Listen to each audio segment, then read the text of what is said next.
সব পাজিগুলো এক ঘরেই আছো দেখছি। শোনো হে বর্বর, জন্ম মৃত্যু বিবাহ সব উপরালার হাতে, তাই জন্য তুমি আমার বর হতে পারলে না। এই যে আমার বর, তোমার মতন 722 টাকার চাকুরে এর ফ্যাক্টরিতে 100 খানা আছে, বুঝেছ? আর ইনি হচ্ছেন বর্বরের মা। যেমনি করে মুড়ি চিবাচ্ছেন তেমনি করে সব ছেলে মেয়েগুলো মাথা চিবিয়ে খেয়েছেন।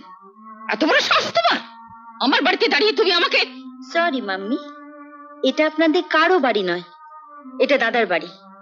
এখানে আমি যদি দুহাত তুলে নাচিও আপনাদের কারো কিছু বলার নেই।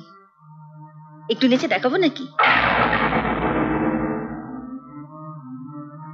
এই যে মানিক চোর, যেমনি দেবা তেমনি দেবী।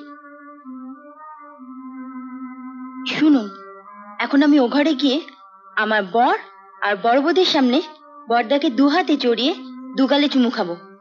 ক্যামেরাটা নিয়ে চলুন, কতগুলো ছবি তুলে দিতে হবে না? জানো, এই মহিলাটির মা হতে লজ্জা নেই, কিন্তু মা ডাক শুনতেই লজ্জা। রাহুলের ভাগ্য ভালো, বড়বৌদির মতন একজন মা পেয়েছে। জীবনার এই ন্যাকা মহিলাটিকে মা বলে ডাকতে হবে না। চলো। বাবু না, আপনি যদি সেদিন রাত্রে দাদার ঝিলিকের ওই ছবিটা না তুলতেন তাহলে আমি ঝিলিকের মতো বউ পেতাম না। আপনার ওই ছবিটা তুলতে যা খরচা হয়েছে আপনি আমায় বলবেন, আমি আপনাকে দিয়ে দেবো। I'll give it to you. আর শুনুন, ওই ছবিটা একটু বড়, মানে এই সাইজের করে দেবেন। আমি ওই ছবিটাকে ঘরের এমন একটা জায়গায় টাঙিয়ে রাখবো যাতে সকলে ঢুকেই ওই ছবিটা দেখতে পারে।